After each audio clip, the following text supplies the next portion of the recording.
4 કલાક પાણી આપતા હતા એના બદલે 1.5-2 કલાકમાં અમારું એ થઈ રહેતું હોય છે અને પાણી બી સારા પ્રમાણમાં આવી જતું હોય છે અને એની અમને કોઈ ખેંચ બી દેખાતી નથી અને ઘણું ફાયદાકારક છે આ.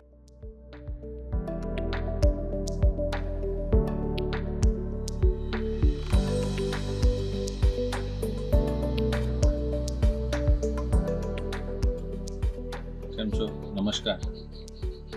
હું યોગેશ પટેલ, તાલુકો જિલ્લો આણંદ, મુકામ બાકરોલ, રહેવાસી છું અને અમે જ્યાં કેળની ખેતી કરીએ છીએ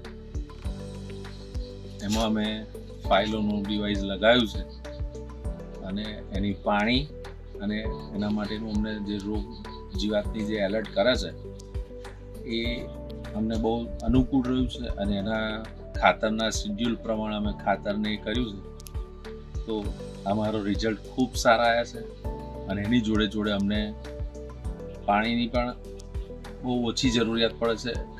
પાણી જરૂર કરતાં ઓછું આપીએ તો બી આમાં કોઈ તકલીફ આવતી નથી અને જરૂર કરતાં આપણે પહેલાં પાણી વધારે વાપરતા હતા એવું અમને લાગે છે ને તો બી આ પાક તમે જોઈ શકો છો ઘણો સારો છે. રોપાણ બી લેટ હતું તો બી ટાઈમથી અમે થઈ ગયા છે અને એમાં ખાતરની બી ઘણી સુવિધા છે. કોઈ રોગ આવવાનો હોય તો બી આપણને વહેલા જાણ થાય છે અને એ આપણા માટે બહુ સારું છે.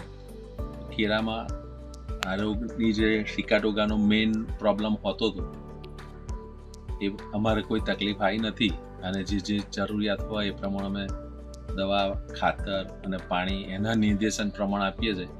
તો જે 4 કલાક પાણી આપતા હતા એના બદલે 1.5-2 કલાકમાં અમારું એ થઈ રહેતું હોય છે અને પાણી બી સારા પ્રમાણમાં આવી જતું હોય છે અને એની અમને કોઈ ખેંચ બી દેખાતી નથી અને ઘણું ફાયદાકારક છે આ.